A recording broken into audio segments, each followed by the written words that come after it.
How do you gut someone?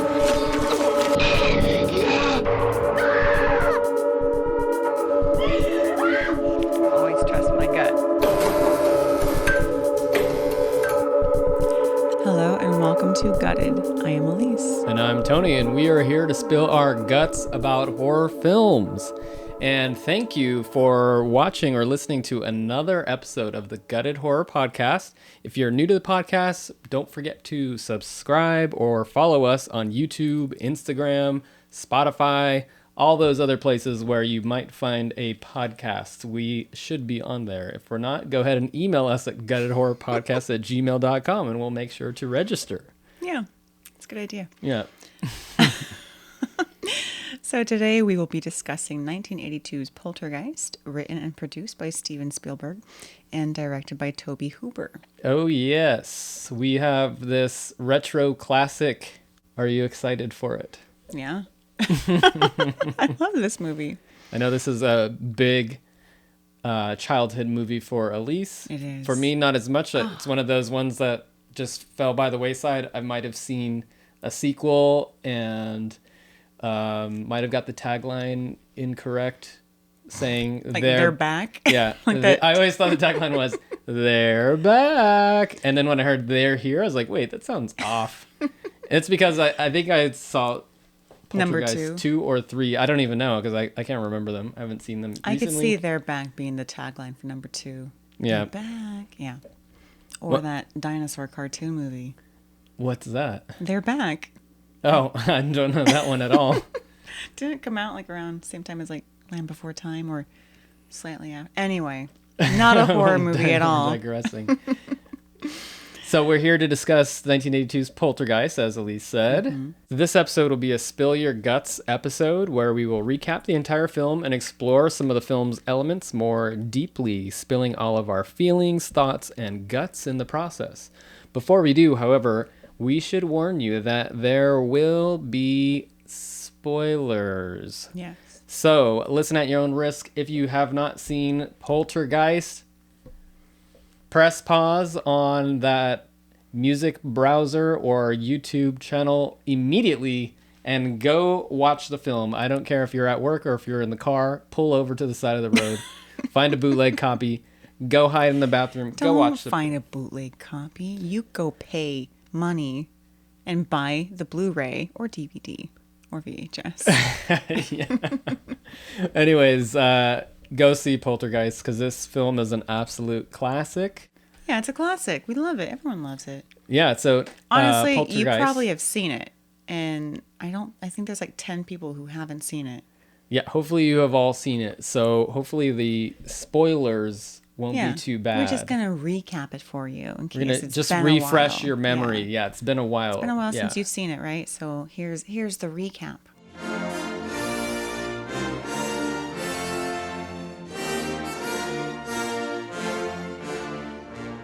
Cue the Star-Spangled Banner and pixelated patriotic images. We pan out slowly over the course of the anthem to reveal everyone's preferred nightlight in 1980s America, a glowing television set.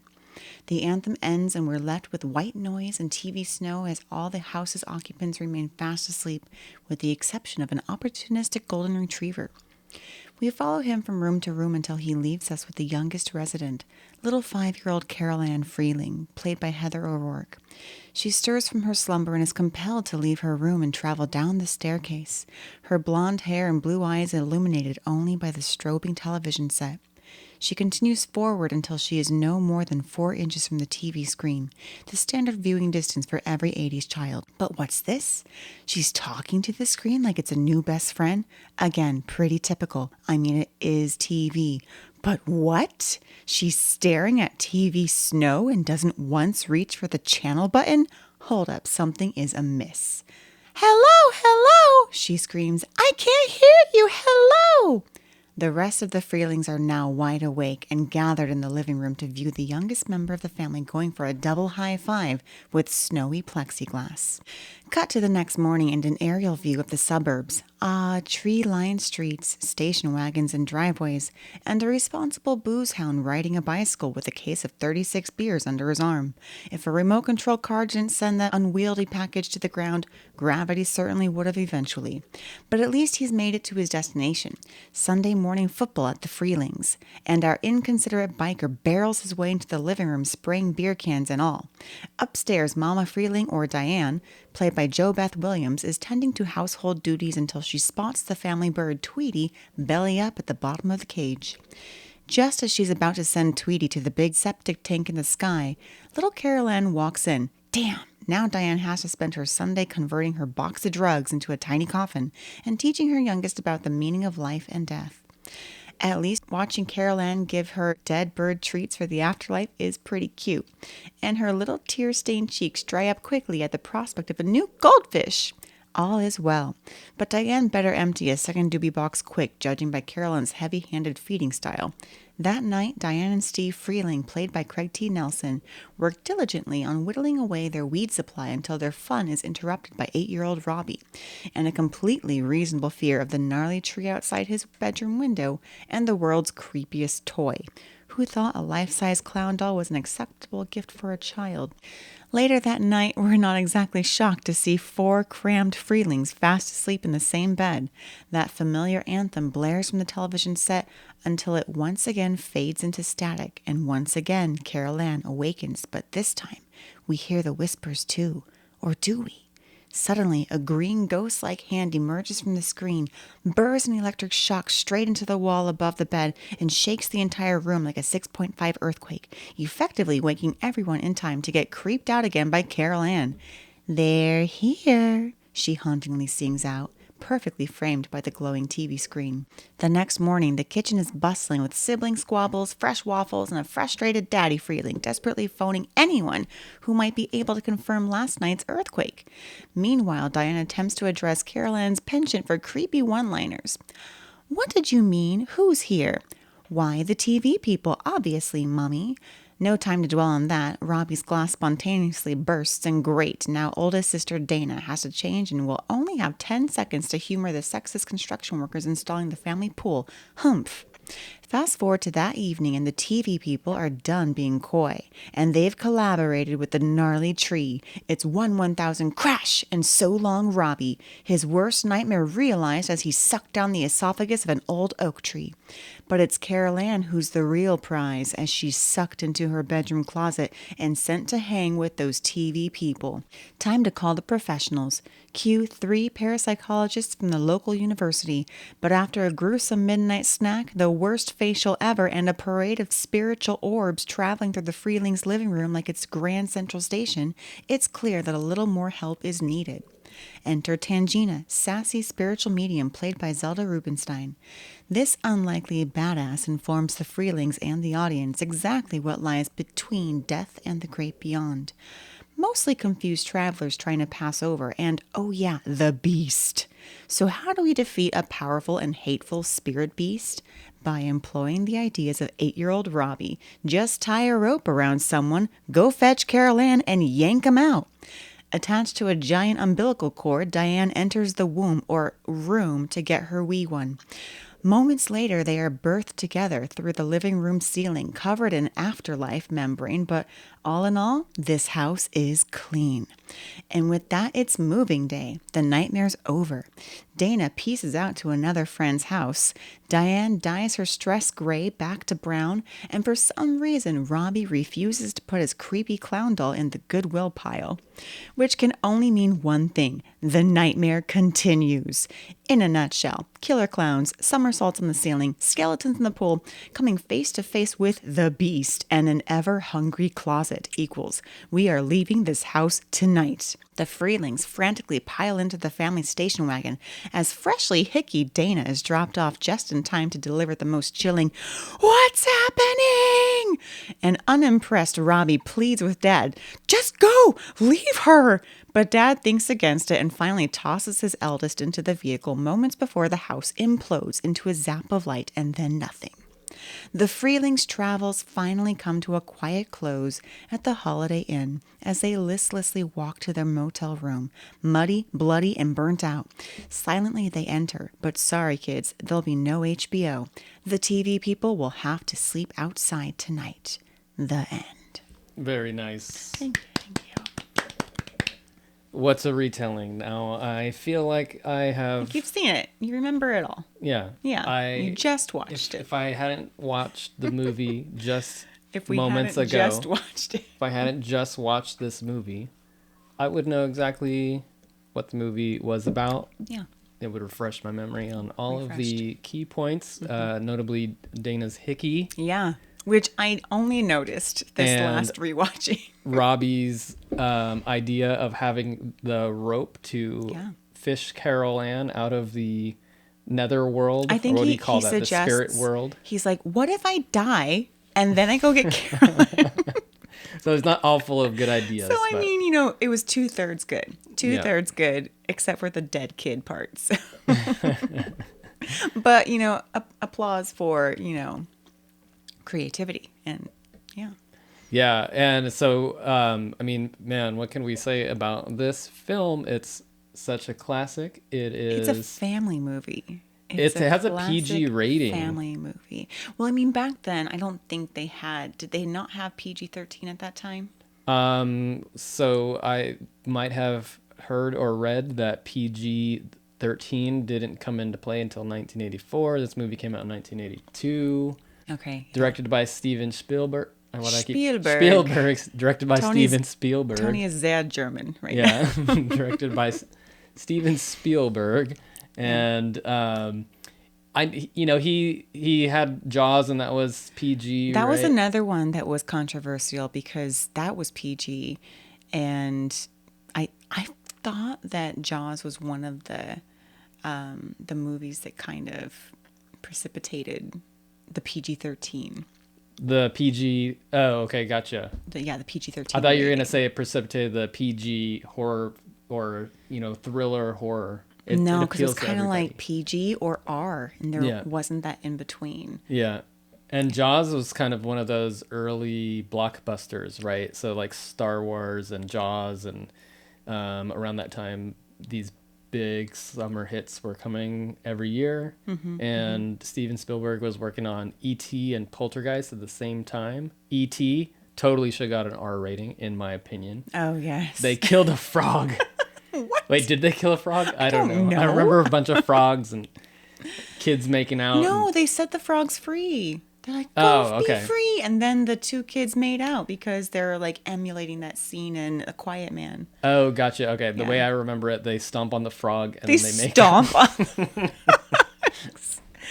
I don't So R rating for frog murder. Well, I'm sure some got crushed. There were quite a few, right? So yeah, and Poltergeist PG for many skeletons, many real skeletons, many ghostly happenings and imagery, many ghostly images. No one actually died, and the score is actually pretty lighthearted. So. Do do do do do do. Yeah, it's almost like a music box. It kind of reminds me of more of an adventure film score. Really? Yeah, just kind of like happy and wistful. It's not synth. It's not cold. It's not ominous. I always thought it sounded like a little creepy music box. I guess that could be creepy. I think those are creepy, especially when they're like playing and then they slow down. Do do do. Well, they never do that. Usually, well, they don't, but they should. It was made today. I mean, not talking about the remake, which I don't think I saw, but it just sounds terrible. So you're just saying that. Okay, we're gonna do a gut to gut with Poltergeist, this one, and then Poltergeist. Well, we should be doing it now if we're not. Well, we'll never do it then. Well, anyways, in the modern day haunted house horror film, it might have the little. Ding, ding, ding, ding, and then a boom, and then like a big jump scare or something like that. Yeah, but you don't know, so no judging. That's true. I don't know. I like giving things the benefit of the doubt. just because it's not the original doesn't mean it doesn't have some good qualities. Like Well- Prom Night, the remake. Wasn't that good? Yeah, forget about that one. Anyways, my point was that the score did seem overall lighthearted, Yeah. and you have this family, and family has some very realistic aspects to them of what I would imagine a family in the early 80s moving into the suburbs, and they still kind of have that like they don't have like so much of a yuppie vibe to them. They still have kind of like a blue collar vibe to me. I always They thought just that- moved into the suburbs. Yeah, that Joe Beth Williams and Craig T. Nelson were like the coolest parents. Like Why? Because they seem- smoke weed. They are smoking pot in their bed. They're laughing. So if you're laughing, if liked your each parent other. laughing- yeah, yeah, that's true. The Yeah. stress didn't cause them to hate each other. It's Yeah. not like an Amityville horror situation where Yeah, where they kind of it's like this. They shouldn't be a zero couple. chemistry, Zero, right? yeah, it's horrible. I remember watching that one, just like, oof. But Joe Beth, I know them by their first name. Joe Beth and Craig T. I feel like they had really good chemistry. I just really Yeah, like and they're- that scene where they're in the bed, and after they do, smoke a couple of their doobies, he does like this Donald Duck voice and is like trying to like bite her or something, and she's laughing. She's like cackling very naturally, and she's like, "Oh, I love it when you talk dirty." And I was like, "Oh, that was kind of funny." It seemed like a real giddy coupley moment. Right. And then Robbie It made you ruins question everything. Of course, the kid always walks in when the parents are doing I'm things they scared. shouldn't be doing around the kids. But They were anyways, just having fun. They weren't. yeah, smoking weed. Yeah. Oh, right. Like that kind of thing. I think it meant like talking like a duck. No. I kind of want to talk about like how the movie opens up with all these suburban problems. This family, the Freelings, we are introduced to them, and they live in the suburbs, which we Yeah. know that they're in a California suburb. It's Well, 'cause just we looked it up. supposed to be just like, well, I mean, you can kind of tell. I mean, I don't think I knew that. I mean, as It's like anywhere USA. You could tell Anywhere it's suburb. USA, And you could tell it's exactly. like maybe like a newer suburb or a something little like that. idyllic town. Yes, tract homes. Every house looks the same. Every house looks the same. There are station wagons in every driveway, so you see the aerial view, and everything just looks so placid and uniform, but still pretty and nice. And you're like, oh, I'll live there. That sounds kind of nice. Kids riding their bikes in the streets and rolling hills, and then there's that little like irresponsible biker with all his beer cans. It's like, okay, that's where I felt like I was taken out of it, because I was thinking, who is this guy? Why doesn't he have a station wagon to tote his 36 cans He was of drunk. beer? He didn't want to drink and drive. Very Yeah, responsible, super very responsible. But the opening of the film definitely feels like a Steven Spielberg film. So, Yeah. directed by Tobe Hooper, but written and produced by Steven Spielberg. It really feels like Steven Spielberg. It And does. there's even, all There's, this like, the talk whole about the like, debate. right, Who was who the actually real director? directed. I don't know. But you can tell the creative control was that the Spielberg style. Yeah. Setting up the setting where it's like kind of coasting through the neighborhood, and you get the guy on the bike. You get some of the characters just doing silly things. Just doing and- like regular American life things. Yeah, watching football, Watching football on drinking Sunday beer, morning. riding bikes, racing little RC Yeah, cars. kids in the streets racing their little cars. There's an ice cream man. There's an ice cream I man.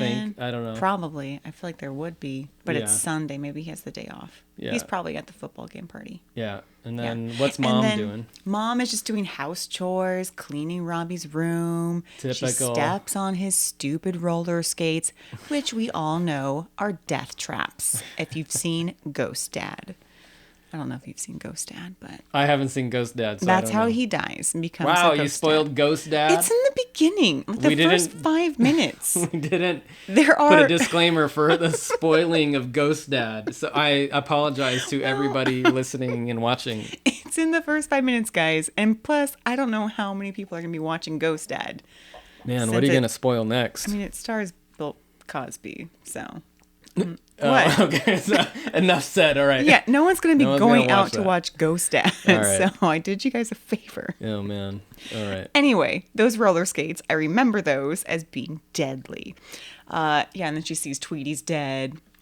And it's just like another one of those like suburban problems. The pet died on a Sunday, so I can't go out to the store tomorrow and just buy a doppelganger Tweety for little Carol Ann. Yeah, they're really hitting us over the head with the suburban lifestyle. Yeah, like all these like little probs. Some neighbor squabbles. Neighbor squabbles. The next door neighbor wants to watch Mr. Rogers, and they're connected to the same remote. Little remote wars. Yeah. Life in the suburbs, right? Yeah. I think the next morning there's like the construction workers are just like hooting and hollering and They're digging out a new pool. Yeah, they're digging a new pool and they're just like freeloading on like the Freelings coffee. See, at that point it gets a little I don't know what the word is for that, but it gets a little goofy. Oh, too goofy? Yeah, because like I don't know what construction worker is going to be like, oh, hey, Miss Freeling, you make great coffee. And then just like reach in her window, grabbing. She's also cooking a pot of spaghetti. And yeah, or like beans like or 9 something. a.m. It feels like the kids just gone off to school. Well, like that's her full-time job. Her full-time job That's is going to like be some good spaghetti cleaning. marinating for like 12 hours. She's marinating beans. Is it beans or spaghetti? I thought it was beans. I thought it was a pot of marinara. I thought it was some sort of pot of mush. It looked tomato-y, so maybe. I mean, to whatever. be fair, It's going to be some really good chili beans. Yeah, chili beans, spaghetti, and staples of the 80s, cuisine. Speaking of which, in that Spielberg style, the product placement, all these like nostalgic little tokens that are everywhere. The film is just littered with little references to Star Wars. Yeah. They're fans of the LA Rams. You see like Super Bowl posters. Oh yeah, isn't like the dog's name is E-Boz. Sounds What is very, E-Boz? I don't know. That's is that like a Star sport Wars name. thing? I don't know if there's any reference to that, but I Somebody saw look like up the E-Boz. board game Clue, a bunch of old toys, Oh, like yeah. just like in E.T. where They have like the Reese's. the Reese's and the what's that other? Is it Light Bright or something like that? I One of love those. Light Bright. They're not shy about the product placements, but that kind of adds to that nostalgic value. It does. Yeah. Even the furniture, even like the style of the home, it wasn't new by the time we could probably remember things, but I still kind of remember things looking like that. I remember having brown carpet. I was like, oh, gross. And those chairs, those sort of just like rounded over, Yeah. really like basic wood And actually chairs. that lamp, that kind of like chandelier, not chandelier, but it's like a, I don't know, geometric enclosed chandelier Yeah. that hangs from the ceiling in the living room. My family's house actually had one of those. And so when I saw it, I was like, oh, that's my living room. Yeah, and this came out in 82, so neither of us were born Yeah. then. Well, But it's still kind 2 of years later. Yeah. Yeah, but you don't remember 1984 when you were born. Yes, I do. If anything, that kind of style carried over into Well, the yeah, 90s. you're not going to like rip out your lamp every 2 years. So Hey, these days. if those lamps were new in 82, then I'm sure they kept it for at least 10 years. Yeah. I did notice that house, they just had a lot of stuff. Yeah. The kids had a lot of toys. They had I feel decorations like everywhere. The house was full of stuff. Whoever was the set designer did a great job because my room was crammed with crap. Just like toys in every corner. Just kind of a messy Just kid mess. room, and the family's houses like kind of put together. I wouldn't say it was messy, but they did have a lot of stuff. It's just one of the things I feel like that's, felt very realistic. Like when you look at the parents' bedroom, they have like stuff like propped up against the wall on the floor. Yeah. And I feel like that's like some detail that you don't see in movies very often. Usually the houses look very like well put together unless they're trying to show a messy family. But this is just a regular family. It's like a sort of nostalgia for that suburban lifestyle, or Yeah. even though I don't think I necessarily really lived that lifestyle when I was growing up, but that was my experience through watching TV. Right. So like when I would watch something like Full House or Family Matters Yeah. or, any of those like sitcoms. This is like the American suburban life. And you're like, wait, where's the horror going to come? Yeah, this is a family movie. I do remember like watching this with my family. Yeah. Like for the first time, it wasn't one of those that I had to sneak away and watch Poltergeist. I think my mom turned it on and was like, this is a good movie. Which is funny because my mom does not like horror movies, but I think this one was sneaky. It just kind of snuck in there. It's like, oh, that's this really cool family. Well, if if it came out at the same time as E.T. Yeah. And Steven Spielberg's name is attached in some way. To it. It's a summer blockbuster. Yeah. And I mean, his name was also attached to Jaws, and that was very much a horror movie. But again, I feel like even Jaws was like a family horror movie. Yeah. There are these different types of horror thrillers that were definitely of that era. Yeah. And I don't know if those necessarily exist. Maybe they're like kid movies. They would be considered kid movies. Jaws? I guess I should rephrase. Could you think of a movie in this day and age that has that same sort of feel as a Jaws or a Poltergeist, where it appeals to like a very wide audience, but still could maybe be a horror movie? I would say maybe like The Mummy. The Mummy. Okay, actually, that's a good example because I watched that with my family as well. And it does have some very scary elements. Like when the mummy like sucks out the life of those people and they turn into like dried up mummies. That's a good example. There aren't many like that though, because I do feel like either it goes into the camp of it's a kid horror movie, like, Addams Family, Monster cartoon, House. Monster Oh yeah, House. Addams Family. Yeah. I don't know why I said Monster House. Well, no. I have no idea why I said fits. Monster House. It's a kid cartoon with a monster But house. Addams Family is such a better example of something that's like, it's like spooky or dealing with some It's got the elements macabre, around but horror. it's definitely for the families. It's It's cut a and comedy. dry. Yeah. Nightmare Before Christmas. It's for kids, even though I was not allowed to see it when I was in 5th grade. The Nightmare Before Christmas? Yeah. Why? Because my mom thought that the 3 little Lock, Shock, and Barrel were too scary. And rude. She did not like rude characters. Well, that's good parenting. It was. She did eventually cape and let me see it. I think I was allowed to see Jaws before I could see Nightmare Before Christmas. Maybe you were just taken along to see Jaws because your parents wanted to see Jaws. Well, no, that came out in like 75. I wasn't born. That was another one where my parents were like, this is a good movie. Everyone watch it. John's like biting Quint in half. So yeah, if it's a new movie that might be potentially scary, then kids should not be allowed to watch it. But if it's a good movie that you've seen and you approve of, you want your kid to know this movie from a young age. Yeah. Like Child's Play. No. Even though there's like a whole camp of Child's Play kid fans right now. It's funny. That was the one that I was like, I will not watch Child's Play. It's too scary.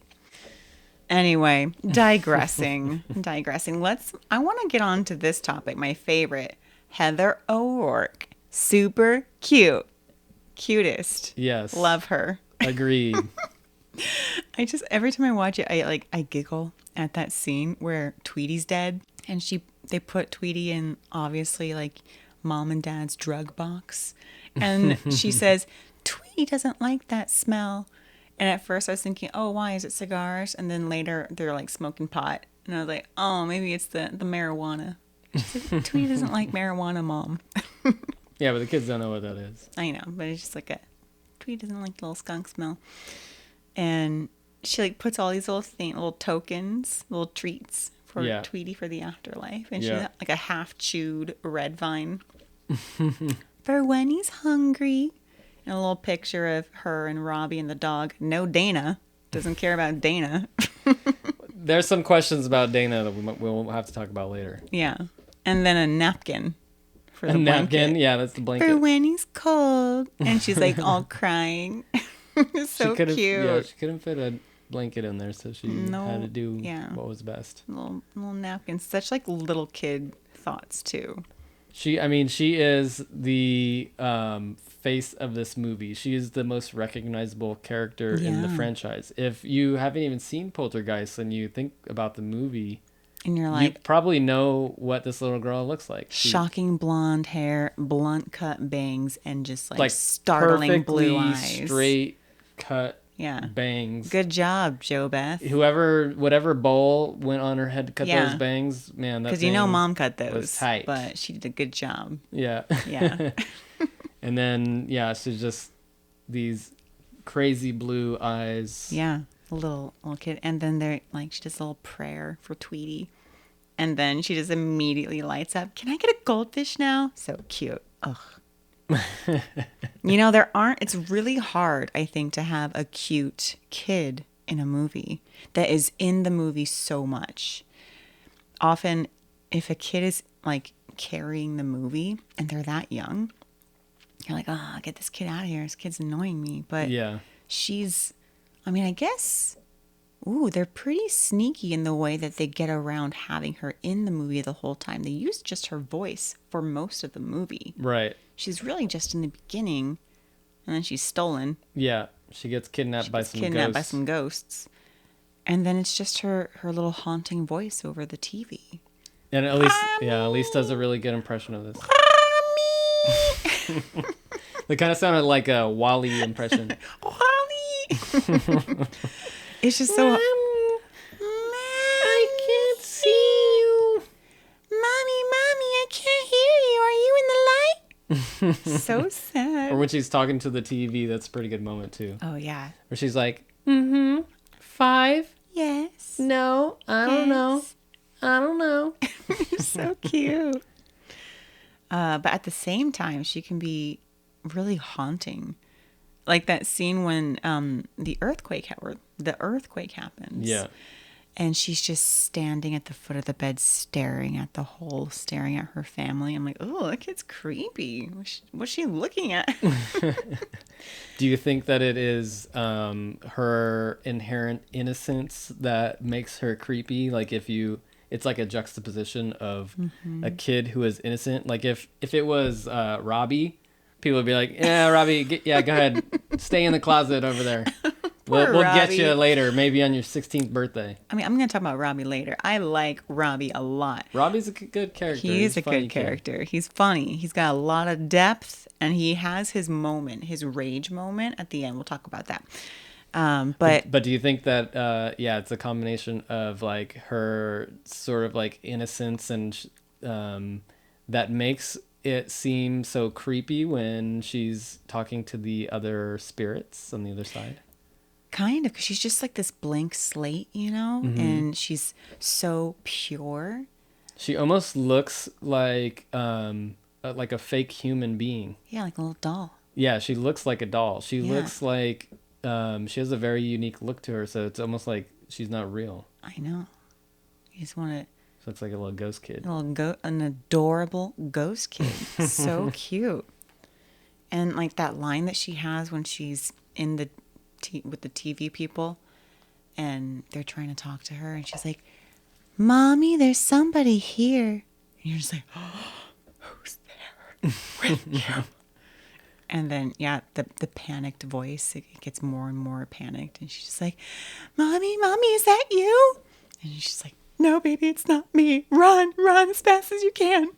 Did this movie scare you as a kid? Yeah, it did. And definitely. What was it about it that scared you? There were some moments that I thought were so terrifying, like the bedroom scene at the end when you see the beast. The beast, yeah. Yeah, that was terrifying. I did think that tree moment was terrifying where the tree crashes through the window. And especially when Robbie's counting is kind of scary because you know what's going to happen. They just talked about the counting the night before and as a way to make Robbie feel better. But in the same token, it made Robbie feel worse because the counting was becoming less and less. What about 1,000, 2,000, so scary. Yeah. What about staring into a TV? No.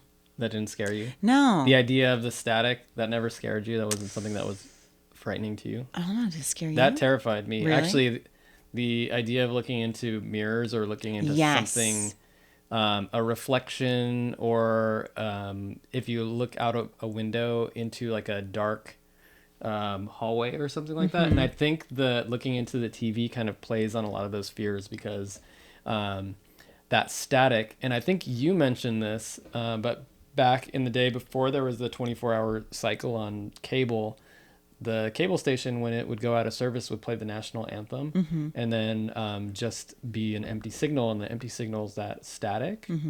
And that in that nothingness or the static, it's I don't know, there's, you might hear something, you might see something. Is it your eyes playing tricks on you? And they kind of talk about it in the movie too, where they're like, the absence of signal is picking up, Opens up like a gateway. it's almost. like picking up other signals, Yeah. because there's no signal for that's coming through on that cable channel. It's picking up things from outer space, inner space, other dimensions, ghosts. I think they even start simpler. They're like, okay, it could be, you know, a car starting or something. Yeah. Just other frequencies around the neighborhood. But it reaches as far as something like outer Inner space. space. Inner Yeah. space. These are things that are a big part of the unknown for people.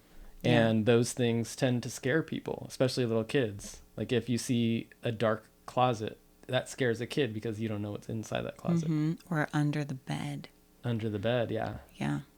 Like at the end. And I think Robbie's big moment with the clown where he looks under the bed and you're just like, don't look under the bed. I never wanted to look under my bed when I was little. And yeah, they shouldn't make an under the bed for kids. It should just be a block of wood. Because that's the scariest Just put a mattress thing. on the floor. Just put a mattress kids and a box spring they don't straight get on the under the floor. bed.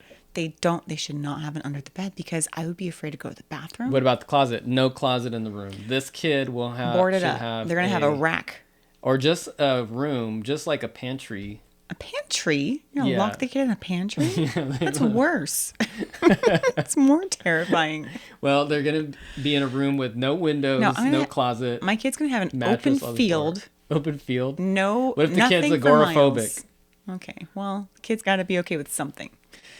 My memories of Poltergeist are like actually from the sequels, but I didn't know that. And Like the maybe it's mirrors? because the sequels came out later in the 80s or early 90s. So Because you maybe mentioned them being afraid of mirrors, and I remember being afraid of mirrors too. And I think that comes from the third one, right? Yeah, I think you're Either right. 2 or I think 3. it is number 3, where they're in like a giant office building or something. And I think I saw that as a young kid, and that paired with Carol Ann. Carol Ann. Yeah, that paired with Carol Ann, because I don't know, she has that presence about her where she's like a cute little kid, but when she's just staring at the TV screen or into the mirror, she almost looks like, I don't know, She is the static. She's part of it. She looks a little too like doll-like or something. A little too Village And of dolls the Damned. are also something that scares a lot of kids. Well, and then there was that movie Village of the Damned where it had the very stark blonde kids with blue eyes. Right. And they killed you. Carolyn was like the good version of that village. But still, you never know. Like, where'd she come from? Jo Beth was not blonde. Neither of them were blonde. Yeah. Neither of them were blonde. And I guess Jo Beth had Dana when she was 16. Well, we High put school that together. sweethearts. Yeah, that's actually okay. So watching this movie, if you watch it and you're only maybe like seeing parts of it on TV or I don't know if anyone really sees parts of things on TV anymore. But if you're watching it distracted, do if you have Shudder and you watch the 3 channels. Well, I'm just thinking about how I've experienced so many horror movies where, especially like when I was a teenager, and I would just flip through something that was on the Sci-Fi Channel or like on TNT or something, and I would watch like 10 minutes of it, and I'd be like, oh yeah, I've seen it. Yeah, I've seen Poltergeist. Seen I all saw I that need to one. know. Yeah, I've seen that Done. 5-minute scene. But then later coming back to it, it is why it's good to, even these movies that I think that I know well, it's good to come back to it. because it is so rich with little details and little things. The script is really funny. There are so many little nuggets. There's little jokes. There's a lot of just these interactions with the family members and the little girl. And Okay, so I wrote a couple down of the little jokes that are just like throwaway jokes, like so many, inserted here and there. throwaway There's jokes. that scene where kind of towards the beginning where Carol Ann's in the kitchen watching the TV, the smaller TV, and she's just watching static and she's this far away from it. And Diane says, "You're going to ruin your eyes. It's not good for you." And she turns the fuzz to like a violent war movie. Yeah. And she still doesn't back up. She's like, I do remember that though, as a kid, wanting to sit really close Yeah. to the TV, and parents are always always like, saying you're going to ruin your eyes. yeah, that was definitely a thing. And did it happen? Maybe for me, not for Well, Tony. it can ruin your eyes more than now looking at a phone like I 12 know. hours out of the day. Yeah. Tony looks at his phone more than I do, and he has perfect vision. I got glasses. You just proved me wrong. Yeah. I mean, proved me right. No.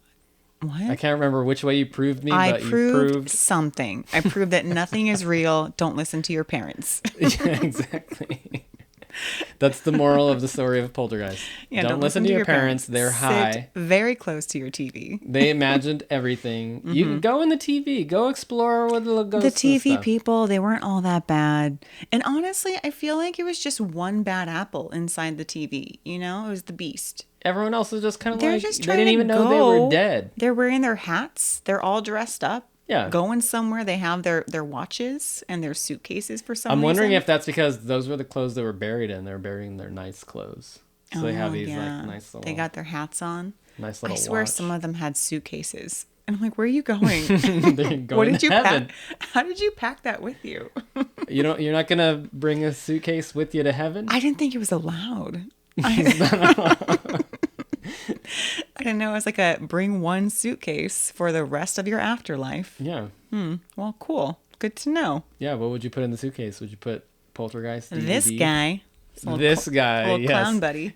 Well, okay. To be said about that, with these cool parents that are probably stoned out of their mind and thought it would be a good idea to buy this Give Robbie this the most terrifying frightening clown doll child possible. size. It's like the size of Robbie. He's so terrified that he can't say anything to his parents to like get rid of it, or it scares No, me. Put it because away. the parents are probably like, this Family heirloom. is a family heirloom. We used your inheritance to buy this clown.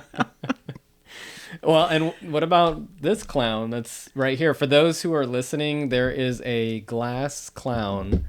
If you're watching on YouTube, then you will be able to see the clown in its full glory. But if you're This- listening, there is a very creepy looking No, glass it's clown. adorable. It's sweet. Look Well, it. we both love clowns. I just used the word creepy because I think most It's people the think general that clowns are consensus. creepy. Most people think they're creepy. I, however, love clowns Why do you love clowns? because they're so misunderstood. They're They like c- tragic figures. They're tragic. They can say volumes with their face and not have to say a single word. Some of them. Others, I guess, talk, whatever. I like Yeah. the ones that don't talk. And they pull pranks on kids They're and sneaky. borderline beat them. Yeah, but they have a lot of feelings. What do you mean beat them? I'm more thinking of like Homie the yeah, clown? Homie from In Living Oh Color. my goodness. That That is was one of my single favorite clown. clowns to just beat the kids, but taught used them a to- valuable lesson at yeah. the same time. I used to want to be a clown. That was my... You were a clown. I had a clowning class. I took a course in college, everyone, where I had a clown persona. It was Das Clown. And she was very competitive and had high standards. And she was no nonsense and did not laugh. It was not very fun. Wow, this clown sounds frightening. Yeah, Das Clown lasted for about 4 months. And that's about it. But Das Clown lives. her memory lives forever. on, and she's a part of me still. Well, how much So, of the Poltergeist clown influenced Das Clown? Not very much, because that one was really smiley. I mean, DOS Clown, right out the gate, she let you know that she was not having it. She's not a fun clown. Yeah. You are not going to have fun with DOS Clown. So the kid just right off the bat's going to run away. Yes. The kid's not even going to... Hey, as long as DOS Clown gets paid, she doesn't care. Pay up front. If you're terrified, that's your bad. It's on See, you. all these horror movies really ruined the clown industry for children's parties. And me. It ruined my first career choice. I could be a very successful clowner today. But I'm not. I also love that Poltergeist is essentially a haunted house film or a ghost film. Yeah, we haven't done one of those. But it has a heavy clown presence. It does. And a lot of people remember the clown scene. Because the clown is scary. He is scary. It's going to choke out the little kid. But the clown only really is there in 2 scenes. Once in the beginning to like foreshadow what's to come. And then at the end. And then the clown's face distorts into like this really gross, almost burnt looking, grotesque smile. But yeah, we're playing on the fears of children. You have the storm and the lightning with the scary tree. Scary tree. Trees are scary. You they have the cast clown. All these shadows. Yeah. You have the meat that's sliding on the counter. That was one of my biggest fears as a kid. That scene actually, sliding meat. Yeah, the steak is sliding towards me. Oh my God. No, okay, so you're joking. But that scene actually, now that you mention it, that one scared me the most. Because that slab of steak is on the counter and then it just like bursts open in this kind of like spills out this alien like way. Right. It spills out all these maggots. And gunk like, and junk. It looks you like... You almost ate that. Yeah. Gross. It looks like it's like spilling out its own entrails. Its own guts. And, yeah. Yeah, it was disgusting. I was so scared. And then he runs into the bathroom and his face melts off. That effect really scared me. Even though watching it now, you're like, oh, it's a fake head, obvious. But still, even though you know it like looks like an obvious fake head, just watching that almost paper mache looking thing rip off chunks of its skin is really creepy still. Yeah. So for kids, there's plenty here to be scared of. Yeah. We're talking about how it has a PG rating as opposed to an R rating. But it's going to creep you out. It's going to creep you out. As an adult, is it still creepy? I think it is still creepy. I kind of thought that the first part of the movie was more like setting up this sort of like, is almost like like you were saying, a family movie, really just kind of showing that suburban life and the family members and all that. And then there's the like that when they bring the paranormal investigators in to show them the haunting, to me that's almost kind of like silly. Scene where they open the closet and all of the toys are floating around. Was it Ryan's like, I once recorded this toy car that went across the floor over the course of 7 hours. Yeah, like unrecognizable to the human eye, but I got it. They open up the door. And there's like a little Hulk riding a horse and a like what do you call it? A compass. A little whirligig or something. Plays a record, and it's like that to me is sort of like a Disneyland like haunted mansion kind of thing, kind of gag. Mm-hmm. Then you have like the next part of the movie, which features Tangina, and it goes from like the kind of like, you know, funny scientist. I don't know. That part was kind of silly with Tangina. Then it gets a little more serious, and then she's like, "All right, it's done." And then everyone's happy, and you know, let's go back to our lives. Let's move out. And then after that, that's the part that's actually creepy to me. When you think the house is clean and it's not. Well, I think one of the better, exactly, because you think everything's good, and then the house actually it's like still going. It's just kind of subsided just momentarily. But for me, one of the creepier scenes is when Joe Beth or Miss Freeling, what's her name? Diane. When Diane is crawling through the mud in the pool, and all the bodies are starting to pop up, and knowing that those were real skeletons, that add to it a little bit. But I didn't know they were real though until I was like an adult. There was something about mud, and it's almost like if you're in this mud pit and you're trying to claw your way out, there's something very nightmarish about that. Yeah, it's like you're in a dream and you can't move. It's like when your legs feel like you're trying to run as fast as you can. You're incapacitated. Yeah. And I think also it's like the earth swallowing you up. You can almost feel. I feel like that's a very tangible thought or image where you can kind of like feel the squishiness of the mud and the texture of that mud just watching it. And it's so dirty and you can feel her panic and her desperation in every little scene that happens in that final act. And it's all the mom. She's desperately trying to get to her kids. She's the one that comes face to face with the beast. Where's Dad at? He's outside screaming at Mr. Teague all hysterically. Which, okay, side note, I love that part. It makes me laugh every time when he grabs Mr. Teague and he's like, "You only moved the headstones. You left the bodies. Why?" Why? He's screaming at the top of his lungs. It's so funny. That's my favorite part. Anyway, so he's out there having a fit. Meanwhile, Mom is running around in her nightgown, her nightshirt and undies. And she has that moment where she gets to the top of the staircase again, finally. And they do that vertigo effect where they elongate the hallway. She's like, "I'm never going to get there." But then she gets one last gust of energy and runs, flings open the door. And her two kids are about to get swallowed by this giant esophagus in the closet. Scary. To me, it looked kind of like a birth canal. There's all this imagery of like birthing. Birth imagery. Yeah. Yeah. And especially with like she's tied to like the rope, like an umbilical cord. And then she gets Carol Ann and the two of them come through the canal covered in membrane stuff. Yeah.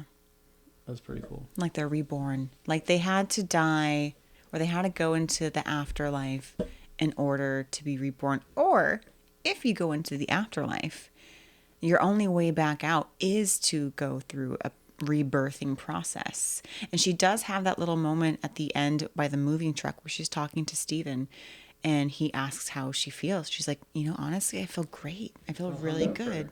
I feel a little hungover, a little sleepy, but like I feel really good. And I wonder if that was like she almost has a renewed self because she went through that passage. Yeah. And she had to be reborn with her daughter.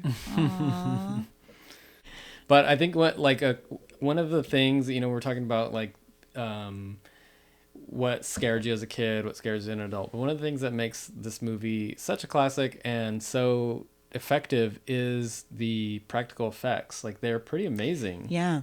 We watched a little featurette on that scene in the kitchen towards the beginning where all the chairs are pulled out from the table and Diane's like, did you pull out these chairs? I told you to push in your chairs, Carol Ann.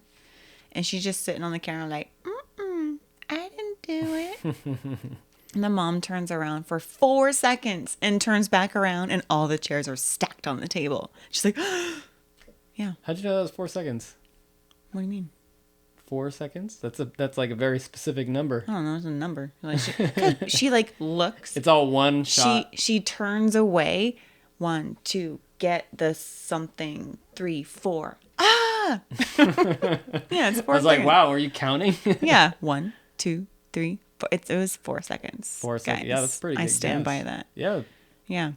And then in the featurette, they're like, yeah, so we had like 5 people in the wings and some people down below that like quickly in that 4-second period, like took away the 4 chairs that were standalones and put this sculpture of chairs that they had just like, glued together or something and placed it on top of the table. And I was like, oh, that makes sense. Yeah. I mean, I think watching it, you could probably think like, all right, when they pan away, then somebody's moving the stuff and rearranging it. But yeah, you don't realize that like, they're all glued together. It's all one solid unit, which makes sense practically. It does. Yeah. But still, it's that kind of movie magic where you're just like, oh, how'd they do Yeah. And you know it's the era before good CGI. Right. So this film used all practical effects. They didn't. Well, they had some sort of like.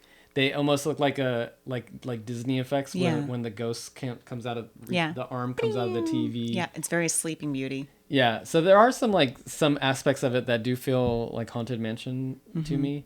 But the effects were like really quite amazing. Especially there's the scene where the mom is she's getting attacked by the spirit. It's like kind of after she's taken the bath, like kind of near the end of the film.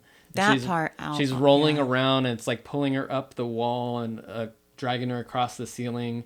And we've seen this effect before in other movies. It's the rotating room effect. But it's like so cool to actually see stuff like that happen practically. Yeah. And then later, like, if you happen to see like a making of the film or behind the scenes film, you realize that like they have to build this entire set and put it on this giant machine that rotates, and they strap the cameraman and the camera into a one position. That seems really fun. I want to go into a rotating living room one day. I think that should be the next axe throwing or, breaking room. You know how they have like those break rooms where you just like smash rooms? Yeah. Where they smash things. There's a smash room? It used to be like, it was like a flash in the pan, I think. But they have those rooms where you can go in wearing like a hazmat suit and just smash stuff. And you just smash like a whole kitchen. Anyway, that I think was popular for a month. I wonder why that one died. And I know. So the next big thing is the rotating room. Room where you get to pretend like you're possessed. You're in a room and then they just shake it violently and you're like can't figure out which way's up, which way's down. Be shook violently. Well, she wasn't like it was walking. Rotating. I think that was different though. I think when she was undulating on the bed, I think that was a different effect than the rotating room. I think that was like she was probably on some sort of like lever or something that was like jerking her around. That actually looked like a backbreaker. That did not look fun. That looked like straight out of The Exorcist. Yeah, and I didn't appreciate the crotch shot for her. Why? Because it was unnecessary. It was a gratuitous crotch shot. In a PG movie. Yeah, I was like, we don't need to see Joe Beth's panty crotch. Ugh.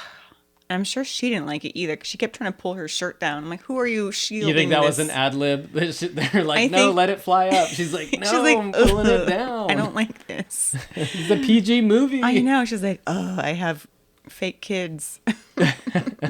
Anyway, without the undulating bed effect, I would like to be in a rotating room where I could pretend like I'm being dragged across by a ghost or Freddy. Well, I just want to be in the Jamiroquai music video where I'm just kind of like sliding across the room. The furniture is all fixed, but the floor is moving, and I can just kind of glide around. So you want the cool video? Yeah. Or another good idea for the rooms that change. We can be inside of the imploding house room. And inside the imploding house? Yeah. That means you get squished. Just like, oh! And at the end, then you're like, all right, that was great. No, but if you're in the imploding house, then you get imploded. Whatever. I was just trying to tie it back to the effects. Back to the movie? Okay, so the imploding house effect was cool. So there's our point there. The imploding house effect was cool. They had a model of the house, and then they attached it to an industrial-sized vacuum. And then they sucked it through a straw. They sucked it through a tube, shot it, one take, got it, and they blasted it with shotguns for some reason. They blasted it with shotguns. That seems like overkill. This is what happens when you get your information from IMDb okay. or a YouTube video, is that, these little mythologies about the film may or may not be true. Who knows? Yeah. Yeah. But we all know the biggest mythology of this film is that it is a cursed film. Oh, yeah. And I had actually heard about that before I'd seen the film. And I think that's one of the things that kind of creeped me out about the film is it's almost like a movie like The Exorcist, where it's not so much the film itself, but you hear things around the film. Like I had heard before I saw the film, and I think this was probably like when I was a kid or maybe a teenager, that the film was cursed and that all of the actors and people involved in the production died or had mysterious death. Well, yeah, when someone told you that all of them, they're all dead. When you're younger, these they were things inside the imploding house. Yeah, you get false information, but you believe it. So, like with The Exorcist, I was told that there were a group of nuns who saw the movie at in the Vatican or something like that. They watched The Exorcist in the Vatican or whatever. You know, the group of nuns go and watch The Exorcist and start projectile vomiting, and you hear these stories, but you believe them when you're a kid, and so you're sort of like, it adds to the creepy factor, and it makes you like hesitant to watch it. Can you imagine if someone's like, we're going to have a movie night? Movie night at the Vatican. We're going to watch The Exorcist. Yeah. Oh, that's funny. Yes, the curse. I don't remember being afraid of the curse or hearing much about the curse as a kid. I do remember my mom telling me about the actress who plays Dana, Dominique Dunn, and how she was killed in her driveway tragically, just like a month before the movie started or premiered, yeah. And that really scared me. Not like the curse of anything or anything like mystical, but I think just like the horror of real life events, to someone that you just watched on screen. And I think that was, to me, more terrifying. Did you know that the young girl, Heather O'Rourke? I did know that she had an illness and that she died. But was that more sad, or was that... That was sad. Terrifying. I think that made me really sad as a kid. But hearing about Dominique Dunn's death, I think that really scared me. And I honestly, because I heard that she had died in her or she had been attacked in her driveway, and that was terrifying, to know that you could be in your driveway, like out in the open. And because I always lived around neighbors and like on a cul-de-sac, and so I just thought, how could no one see this happening? And so it scared me in a different way, in like the horrors of reality. But yeah, not because of the curse though. I didn't really think it was part of the curse. Yeah. So you're not afraid of the curse? No, not afraid of the curse. I guess maybe I was more of a gullible kid, because I'm thinking like, well, Steven Spielberg is still around. Yeah, he made it. And the dad went on to do Coach. I loved I used to love that TV I can't tell you any particular episode, but I do remember liking the show. And I just feel like, what a great show that they summed up everything in the title. He's a coach. And that's what it's about. I have to say, I thought the acting was really, really good from everyone. Well, and these actors at the time, they were not relatively unknown. They weren't like superstars. Right. Yeah. Until he did Coach. Mm-hmm. Then Coach blew him off the map. Yeah. And the main parapsychologist, I recognize her from Network. She, I think... Tangina? No, that's Zelda Rubinstein. The actress who played, oh gosh, I got it, Dr. Lesh, Beatrice Strait. Mm-hmm. So she's like the main parapsychologist that has like the little flask of booze to calm her nerves. Yeah. She does a great job, and I remember her as like being the person who has won an Academy Award with the shortest amount of screen time. I think she was in Network for like 6 minutes. Wow. And she won supporting actress that year. And I watched it. I was like, oh man, she packs a lot into 6 minutes. I think it's 6 minutes. So you would have voted for her to win? I mean, I think Network came out before I was born, but But you said you watched the scene. Would you have voted for it to win? yeah. I don't know who she was up against. I can't remember who she was up against. Well, I would have voted for Tangina. Okay, Tangina's not a real person. Zelda Rubinstein is. But her role was amazing. She came in, handled her business. Did. She was sassy. No nonsense. And she had all these great one-liners. And whenever she delivered them, the camera just like zoomed in on her face like she was Bruce Willis or something. But her character comes in and immediately like has a plan and then saves the girl all in one go, right? Yeah, That's just all the same day. And she comes in towards the end of the movie. I didn't realize how little she was in the movie because she does pack a punch. Yeah, and I think she's in the sequel, so maybe that's is in the sequels. probably why she sticks out more in your memory. Yeah. Okay. So I have some quotables from Zelda, aka Okay, let's Tangina, hear these quotables. where she's explaining about what is in that little in between area between death and the great beyond. And she's like, and there's a beast in there. And then anyway, she like calms down and the camera zooms in and she's like, now let's go get your daughter. I was like, oh, yes. And there's a part where she goes, now clear your minds. It knows what scares you. And I was like, ooh, it does? I always thought that was hard when someone in a movie would be like, it can read your mind. You got to clear it. How do you do that? Your mind is like racing a mile a minute. How do you clear your mind? Maybe if you think about one thing over and over again. Yeah. Like think about the word clear. How about that? Clear. Clear, clear, clear, clear, clear, clear, clear. Clowns. Or Clowns. if you're like, you have like a tune in your head. Clowns. Yeah. Because I always thought like, well, if you tell me not to think about what scares me, I'm going to think about what scares me. I'm going to think about spider on my pillow. Not spiders, just spider. Just one spider on my pillow.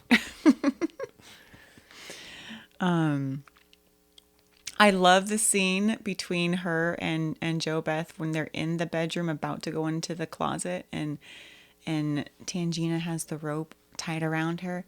And the mom's like, what are you doing? She's like, I'm going in after her. The mom's like, no, let me go. She'll never come to you. And then Tangina's like, you've never done this before. The mom's like, neither have you. And she's like, you're right. You go. I love that. She's like, I'm not getting paid enough to go in She's there. like, huh, good point. All right. You take the rope. Yeah, I wonder what her rates are. I would Yeah. like to hire her. You want to hire her to clean just your to house? do just a general a light cleaning? Yeah, just, light cleaning. Just do the windows. If there's any like ghost animals or Little ghost webs. ghosts, whatever. Yeah. Yeah. Like a tiny ghost. What if it's a nice ghost, though? You know, most Like a of them... Casper situation. Ugh, Casper's annoying. Well, Casper did turn into Devon Sawa, so So Casper's hot. Casper's hot. Casper also has no features. I will say, I did not appreciate in Casper, the live action version, that Casper was made to be like, look at this eye candy. Well, what do you think the beast looks like when he gets cleaned up? He's gonna look good. You're gonna look good. You're like Willem Dafoe. Actually, I would enjoy that more than Devon Sawa. Maybe that's why Tangina wanted to go in there. And Tangina's She's like, Willem's in there. I'm in. And then Jo Beth's like, well, it's my kid. She's like, all right, fine. I don't think you're selling our audience on the fact that she's gonna go in there chasing after Willem Dafoe. For those listening or watching, Aleece has an unrealistic appreciation of Willem Dafoe. What do you mean unrealistic appreciation? What does that mean? Most people don't find him to be the hottie. Maybe I'm wrong out. I think know. you're Maybe wrong. Okay. I think there are I a could lot be of wrong. people Yeah. who find Willem uniquely attractive. Yeah, He's striking. striking. Yeah. His cheekbones, his bite radius, striking. And then of course there's the iconic "This house is clean." Is that iconic? I don't know. This house is clean. That Yeah. is so iconic. This house is clean. The only thing that I thought was iconic about this film was the "They're here." Yeah, but Tangina's "This House is Clean," it was parodied in The Mask. I think. It The Mask? Some Jim Carrey movie. Oh, okay. Yeah, he says this. Maybe Ace Ventura. I think he says, "Do not go in there." Woo! Okay, yeah. He had many a line in that movie. Too many lines in that movie. But one of them at the very end, I think when he like solves the case, he goes, "This house is clean." Oh, Anyway, okay. he's imitating Tangina. Well, I mean, you would know better about iconic movie moments rather than me. Would I? I think you would. Just like I have a wealth of unnecessary information Yeah, yeah. at all times. Yeah. But okay, when she delivers that line, the Ryan, one of the parapsychologists, has his video camera and he like zooms in on her, or I'm assuming. Wait, you say video camera like he's holding a little tiny He's holding thing. a little camera. Doesn't he have like the whole it's over like the shoulder VHS? But that's how I would hold it. I would hold a very. This thing weighs about 40 pounds. Yeah. He's just like. Yeah, he's holding it like this, I'm assuming. Or does the guy have another small camera? Maybe it's like a film camera. Maybe It's like a smaller. mid-size camera. One guy has a VHS that's like over the shoulder style. Marty, he pieced out. He's gone. He's like, ooh, exploding beef, out of here. My face melted. Oof, strike 3. And he got bit. Poor Marty. Yeah. No wonder why he left. I mean, we didn't really talk about this team, the first team that comes in. One of the first thing I noticed from when they call in this team of specialists is that their home base is UC Irvine, which is the college that we went to. Aww. Which is the backdrop of many a film. And it's where we met. That's where we met. And discovered that we liked Evil Dead 2. That's not where I discovered I like Evil Dead 2. But No, discovered that we both liked Evil Dead 2. Oh, gotcha, yeah. Psh, that's not where I discovered it either, so whatever, dude. Oh, man. I'm gonna cut this part anyway. But this team, they go in there and there's a team of 3 and they're actually like living in. They set up all their gear to try to record everything. Yeah. And Marty's trying to be the naysayer. He's like, the voice could be coming from a CB radio. I'm like picturing Carol Ann on a CB radio in the closet. Yeah, they have trying to dupe people. Yeah. She's in the attic. Yeah. But I just thought that was another one of the, like, there's so many little jokes and one-liners and just little funny moments. How they're there for like what feels like at least a solid week, and they're recording things. They're kind of skeptical, but they're experiencing it, and then they believe. They kind of are freaked out, so a couple of them peace out. So Marty and the lady. Only Marty leaves. Well, Marty pieces out because he's freaked out, but then the lady goes and gets Tangina. Yeah, Dr. Lash is like, I'm. And then Tangina comes in and she solves the problem just instantly. Yeah, she's like, you should have called me in the first place. It's been a shorter movie. Yeah, but the other team, their purpose was to document it, right? Yeah, and I think they were cheap. I mean, they're from the university. They're probably free. College students. Yeah, 2 college kids and 1 non-degreed parapsychologist, as she said. She's like, oh, you don't get a master's in this. I'm a very irresponsible woman for my age, which I thought was funny. That's a good point. Well, then I don't blame Marty for piecing out. Yeah, he's like, he's doing an unpaid internship. Yeah, and he's gonna go be a philosophy major. But Ryan was having a whale of a time. If you like watch his facial expressions the whole time, he stuck through. He's so awestruck, and he's just like, wow, look at all this. And he's doodling monsters on his like little notepad. Meanwhile, like Marty's face is falling apart, and then he's drawing his little numbers on the baseballs. He's like, oh yeah, this is my handwriting. I'm doing a good job. I don't know. He's just having a good time. Yeah, doesn't care that this portal could close at any minute and leave Carolyn trapped forever. That's the pressing issue, is that they have a finite amount of time to get this done. So I don't think they're actually... do they know that, though? Yeah, that's what the first lady said. She said that... But she also said that there were no certificates and no real science behind what she was doing. So, but she did say there's a possibility this portal's going to close. So she's saying this is a possibility, but don't trust me. Yeah. Okay. And she pulls out the booze, so it's like, how trustworthy is this lady? Can I say some more of the funny lines, the jokes? Yeah, let's hear some more jokes. Okay, this movie was hilarious. So This is, it's a great comedy, horror comedy, family friendly. Yeah, some of the little Lots of jokes. little jokes here. Okay, so in the beginning when Diane's trying to show Coach the chair trick, or not Coach, but the dad, she's like, okay, now reach back into your past when you used to have an open mind. Remember that? And she just glosses over it really fast. She's like, yeah, I guess so. Yeah, there are these kind of throwaway lines. Yeah. And he's not like, hey, I have an open mind. But he's like, yeah, I don't have an open mind anymore. I get it. And he doesn't, because even up until Tangina arrives, he's still a skeptic. Even after his kid gets sucked into a closet and speaks to him through a static TV, he still doesn't believe that Tangina can be clairvoyant. What's wrong with you? Trying to like... Oh, I thought you were saying he was skeptical about the whole like haunting situation. No, he's skeptical, like, kind of everything until it happens. And I think that's why he looks the most haggard. Yeah. After Carol Ann disappears, he has the deep circles under the eyes immediately. He's taken up smoking cigarettes. And JoBeth, or Diane, looks really good. She actually looks refreshed, and she looks like she has a very positive attitude about the whole thing. Mm-hmm. And she believed Carol Ann immediately. Yeah, I mean, that was really refreshing. Yeah. When she saw the chair sculpture on the table, and she just kind of looks at Carol Ann and she goes, "The TV people?" Carol Ann's like, told you. And the mom's like, okay.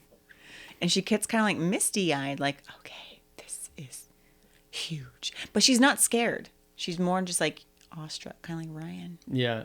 I think that is one of the nice things about the film, is that they don't linger on like people not believing that this is a real thing. It's like they hit you with it, and as soon as it becomes a thing for the audience, it's like everyone's on board with it. And there are a couple people that have their reservations, like Marty.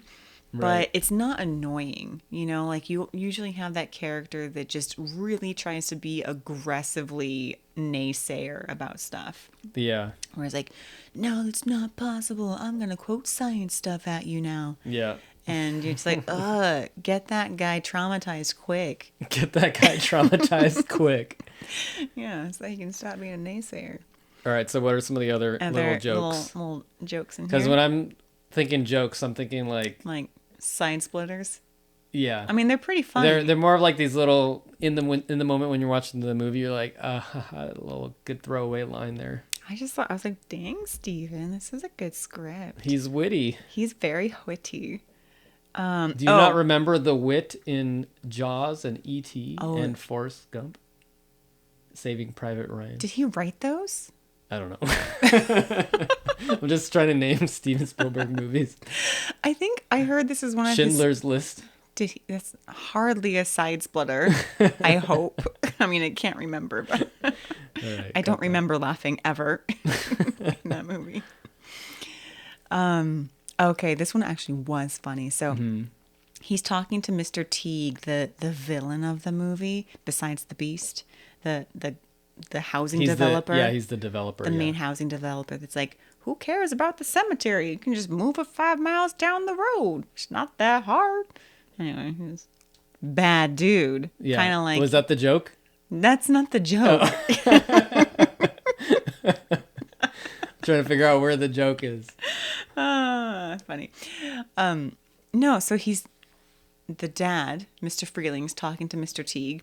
And Mr. Teague's like, so where's Carol Ann? So-and-so's in her class and said she hasn't been in class in a blah, blah, blah. And the dad's like, oh, yeah. And he's like, oh, well, is she around the house? And the dad's like, yep, she's around. Another throwaway line. Yeah. You make Mr. Teague sound like a old-timey drifter. Prospector. Yeah. He's like, back in my day, Coach. We just moved the graves over. We just moved over the headstones. Looks like you got cable problems here, and electrical as well. Are those beans on the stove? Can I take some? My bare hands. Thanks, missus. Thanks, missus. I don't know why he can't. He's not like that at all. No, he's like your typical. Yeah, he's kind of like the bad 80s guy businessman. He is the villain. Yeah, he's the villain. He's kind of like, the mayor in Jaws. So going back to Steven Spielberg. I always got Mr. Teague and the mayor in Jaws confused. I thought it was the same actor until probably a year ago. Yeah, because they both have that aura of like, whatever can make me get my buck faster. Does it send us to the moral of the story being like, don't be greedy. Yeah. Everyone will die. Greed will lead to hauntings. And sharks. Yeah, you will be haunted by sharks if you're greedy. So don't do it. Okay, last funny throwaway line. Okay. At the very end, when they're standing by the U-Haul or moving truck, and Dana's like, I'm done packing. I'm going to go to my boyfriend's house or someone's house. And Diane's like, okay, well, we're going to stay at the Holiday Inn by the blah, blah, blah. And Dana's like, oh, yeah, I remember that place. And Diane's like, what? And she tries to cover it up. Oh, what are you going to do about that gray hair? It distracts her quick. So many little moments. That's what makes a great, memorable film. You could watch it again and again and find these little And treasures. I never saw Dana's hickey until you told me. It was weird because, I will admit that, we watched this movie a couple of times in the recent past because, we're preparing for the podcast and stuff. And there, like the first 2 times I didn't watch it super closely. I think I maybe watched like half and I might have been slightly distracted. And then I watched maybe another half and I was slightly distracted. And this time I made it the point to be focused the whole time and to actually watch and be perceptive and all that. Good job. And I did notice that Dana had a hickey and I was just like, well, first of all, I was like, what's up with Dana? She's just like, oh, my family's going through this thing. I'm just going to peace out to my friends. She's in high school. She has a lot that she's dealing with. She's got a life. She has a life. She has hormones. She has a boyfriend, maybe. She has some friends. Yeah. And she is probably studying for hard tests. It's like, yeah, when she's around, she definitely feels for the rest of the family member, but she'd also just rather not be around. She does not have the emotional capacity to take it all in. So she has to get out of there. She did feel the emotions when she was there, but then she felt the emotions, but she did not have the quote unquote emotional bandwidth to handle it. She was like going on like overload. Like she was like grabbing her hair and she's like, Dad, I can't stay here. I gotta go to Lisa's, Dad. I think she was just using that as an excuse. I think she just didn't really care. She just wanted to go to Lisa's because it seemed like she was having a good time. She's like, Caroline. You saw her hair was like such an attention getter. Did you see like her hair was kind of like off to the side and braided? Of course. I mean, she's still gonna be stylish. She's got a hickey. She's probably telling her boyfriend like, yeah, my house is like haunted and like my stepsister is like stepsister. You don't know. Well, we assume. Yeah, her stepsister. Yeah, well, another little detail in the movie where he's naming the age of all of the kids, and Dana's supposed to be 16, and JoBeth is 32. Yeah, the mom is 32, so either she was 16 when she had, which could be. They could have been high. I did get the feeling they were high school sweethearts, and like she was on the cheerleading squad and he was on the swim team. Yeah. And they're like, let's get together because we're very fit.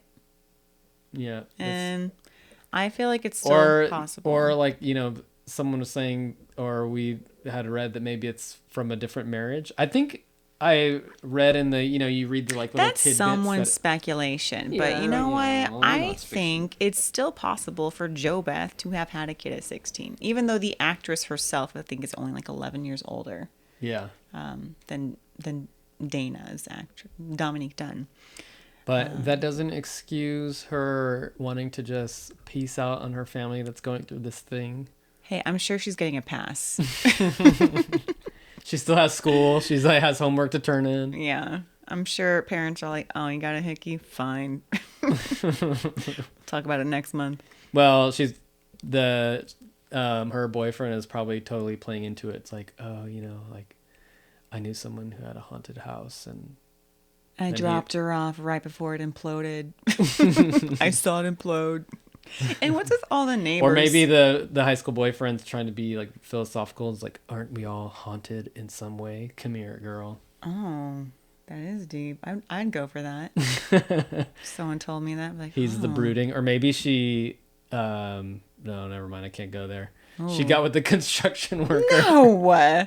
Those construction workers. It was the 80s, but still. Yeah. No, because Dana held her own and did her little like, flip and then off. The last one was like a little kiss, like, meet me later. No, it wasn't. And Diane was like, I'm so proud I brought her up right. Right. What is this mom is watching her teenage daughter getting oogled by these construction workers. She's like, she can handle herself. Yeah, this was the 80s for you, that was right? The 80s, yeah. We're just like, oh. Yeah, like, men will be men, right, guys? Construction workers will just pop in your window and take your drink your coffee from your fine china and cup. Eat your chili beans or your spaghetti or whatever you're making hands. For dinner. Yeah, he's like with the spoons. Oh, all right. You keep the pot now. Well, it's simmering. I'm sure it'll kill any germs. I don't know. This guy looked disturbing. Can we showcase Robbie for a second? Yeah, let's talk about Robbie. I love this little boy. I love how he has so many panic moments and freak out moments. He does a fantastic job.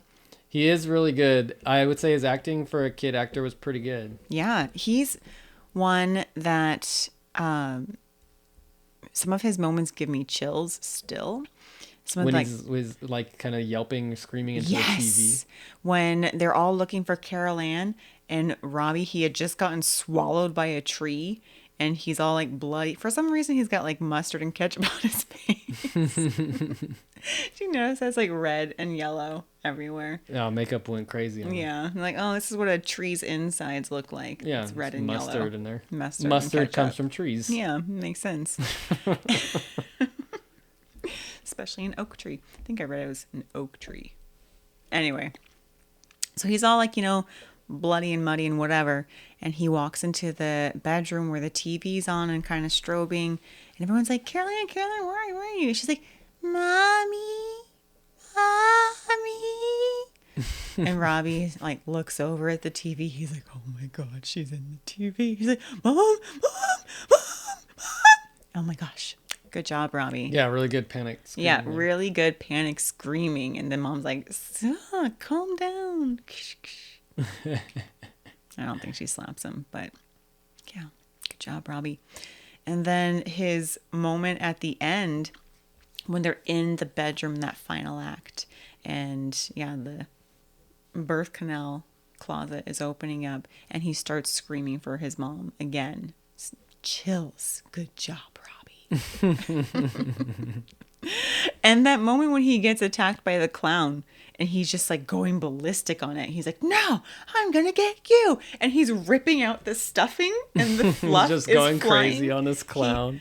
Tony and I have talked about like rage moments in movies where certain characters who are just beaten down and they finally have had it. And they have their rage moment. Usually it's like taking like a sledgehammer to something and you see the blood spring in their face. Yeah. But this is like really good little kid rage moment where you get that stuffed animal that's terrifying. That clown has been staring him in the face forever. He's probably sitting on that chair as he's going to bed every night. Every night. It just leers at him. And he probably shoves it in the closet. Mom's like, oh, you forgot Bobo. Let's put him on the chair.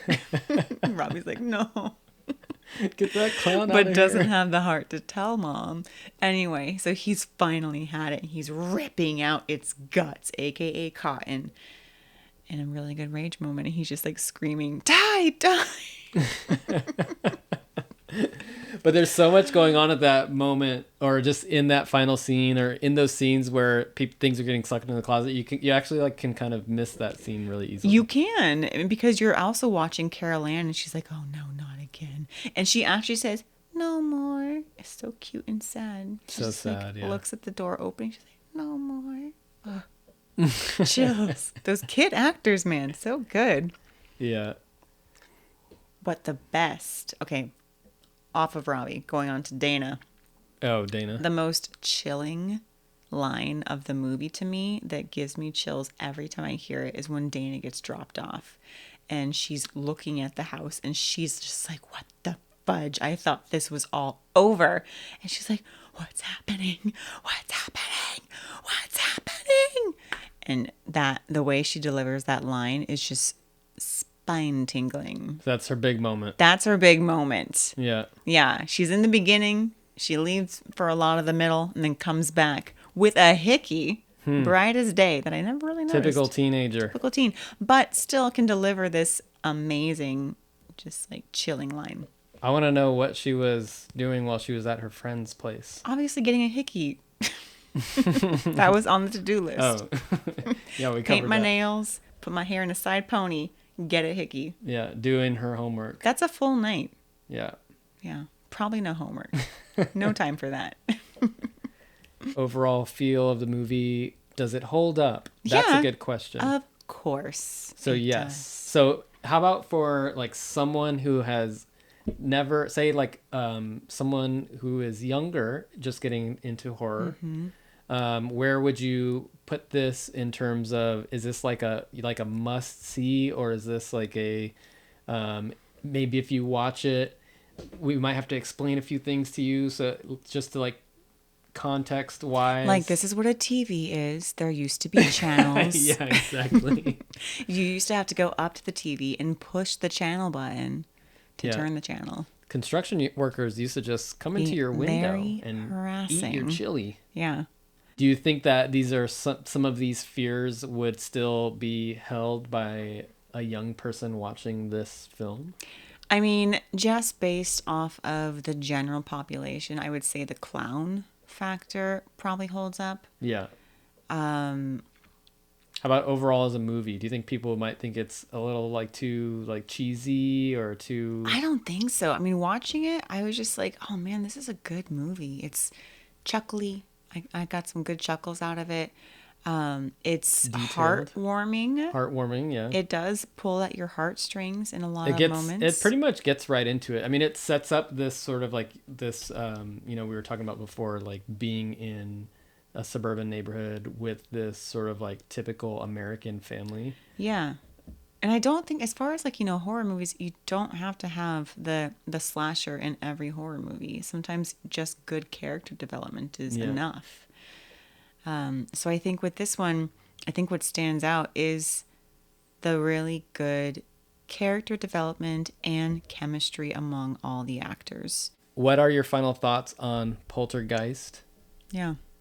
Who has your favorite freak out scene? No, that was actually a question. Oh, you're asking me? Yeah, what are your final thoughts on What Poltergeist? do you think? Where would it rank in, I mean, we've done a top 10 horror I list. think I don't think it made the top 10, I but would wrote it make a your top top 20? 25, and it definitely is in my top 25. Top 25? Yes. I could see it being somewhere, it's up there because it's such a classic. Yeah, and I it feel does like- hold up. I think it's solid. As a movie, I think it's overall solid. The effects, the score, The script, the acting. Spielberg, I mean, The set design, that mess in the bedroom, really good.